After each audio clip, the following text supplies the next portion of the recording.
नमस्ते। फाइनली जिसका बेसब्री से इंतजार था वो मौका आ ही गया है। रेलवे भर्ती को लेकर 2026 का एक बहुत ही बड़ा अवसर सामने आ चुका है।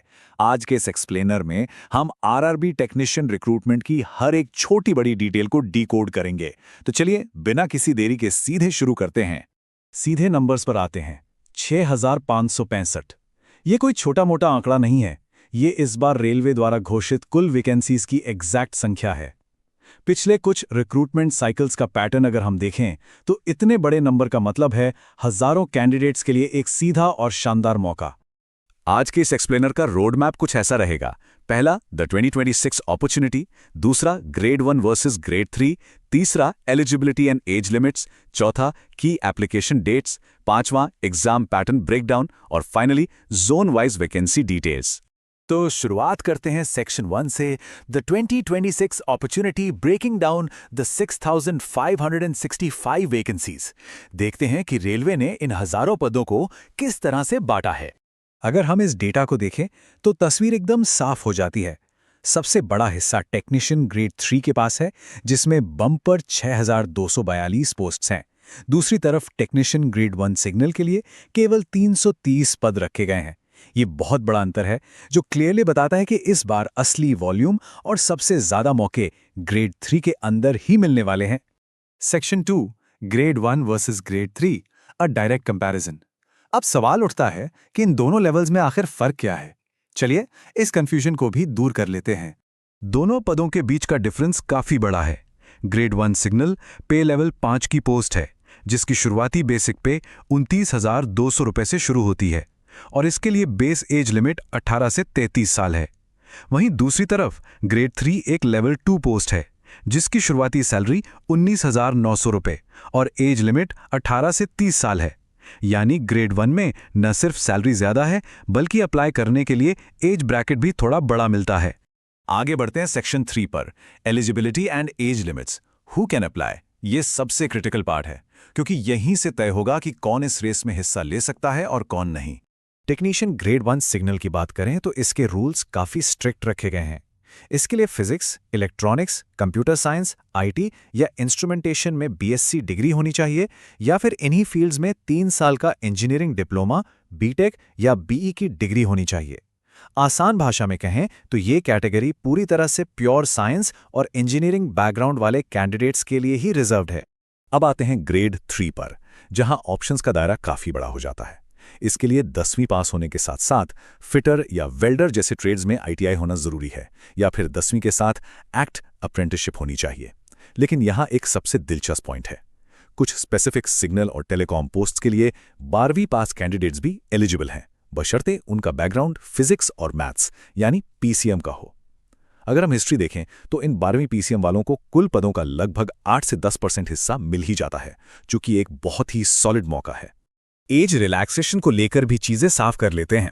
आयु की गणना 1 जुलाई 2026 के हिसाब से की जाएगी। हमेशा की तरह स्टैंडर्ड छूट लागू है। ओबीसी कैंडिडेट्स के लिए 3 साल और एससी/एसटी कैंडिडेट्स के लिए पूरे 5 साल की छूट दी गई है। जो लोग कट ऑफ के बिल्कुल किनारे पर हैं, उनके लिए ये एक्स्ट्रा टाइम किसी लाइफलाइन से कम नहीं है। सेक्शन 4 की application dates, the road map. देखिए, तैयारी कितनी भी अच्छी हो, अगर टाइमलाइन का ध्यान नहीं रखा तो सब बेकार है। ये रोड मैप एकदम सिंपल है। मई 2026 में शॉर्ट नोटिस आ चुका है, लेकिन असली एक्शन शुरू होगा 30 जून 2026 से, जब एप्लीकेशन विंडो पूरी तरह खुल जाएगी। फॉर्म भरने के लिए ठीक 30 दिन का समय मिलेगा और 29 जुलाई को विंडो क्लोज हो जाएगी। एक छोटी सी सलाह, आखिरी दिन का वेट बिल्कुल मत कीजिएगा, क्योंकि रेलवे वेबसाइट्स के सर्वर अक्सर लास्ट मोमेंट पर धोखा दे जाते हैं। एप्लीकेशन फीस का स्ट्रक्चर भी समझ लेते हैं। जनरल, ओबीसी और ईडब्ल्यूएस के लिए फीस 500 रुपए हैं, जिसमें से 400 रुपए एग्जाम देने के बाद वापस आ जाएंगे। वहीं एससी/एसटी, फीमेल और पीडब्ल्यूडी कैंडिडेट्स के लिए 250 रुपए फीस है, जो पूरी तरह से रिफंडेबल है। रेलवे का ये रिफंड मैकेनिज्म काफ़ी यूनिक है, जो सिर्फ तभी ट्रिगर होता है जब आप एग्जाम में बैठकर अटेंडेंस लगाते हैं। अब इस क्रूशल रूल को बहुत ध्यान से सुनिएगा, वरना फॉर्म सीधा रिजेक्ट हो सकता है। रूल ये है कि एक कैंडिडेट एक पे लेवल के लिए सिर्फ एक ही आरआरबी में अप्लाई कर सकता है। अगर कोई ग्रेड 1 और ग्रेड 3 दोनों के लिए एलिजिबल है, तो उसे दोनों के लिए अलग अलग फॉर्म भरने होंगे। और हाँ, इस बार आधार ऑथेंटिकेशन मैंडेटरी है, तो मेक श्योर कि आधार और 10वीं की मार्कशीट की डिटेल्स आपस में बिल्कुल मैच करती हों। Section 5 exam pattern breakdown the challenge. Form तो भर दिया, लेकिन जो सिंगल सीबीटी होने वाला है उसका स्ट्रक्चर कैसा होगा, आइए डिकोड करते हैं। पहले बात करते हैं ग्रेड 1 सिग्नल के सिलेबस की। यहाँ 100 सवालों का एक तगड़ा पेपर होगा। इसमें बेसिक साइंस और इंजीनियरिंग से ही अकेले 35 सवाल आएंगे। बाकी मैथ्स और कंप्यूटर से 20-20, रीजनिंग से 15 और जनरल अवेयरनेस से 10 सवाल होंगे। साफ है कि इस पेपर में सिर्फ ऊपरी जानकारी काम नहीं आएगी, साइंस और टेक्निकल नॉलेज की इन-डेप्थ समझ ही गेम डिसाइड करेगी। और ग्रेड 3 का पैटर्न?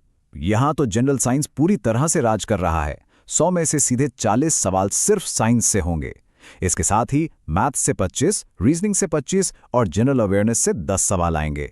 लेकिन सबसे बड़ा कैच है 1/3 नेगेटिव मार्किंग, यानी एक तुक्का गलत हुआ तो आपकी मेहनत के नंबर सीधा कट जाएंगे।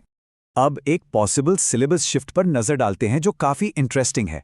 हाल ही में जो असिस्टेंट लोको पायलट के एग्जाम्स हुए हैं, उनके ट्रेंड को देखते हुए बहुत स्ट्रॉन्ग चांस है कि जनरल अवेयरनेस के इन 10 सवालों को पूरी तरह से हटा दिया जाए।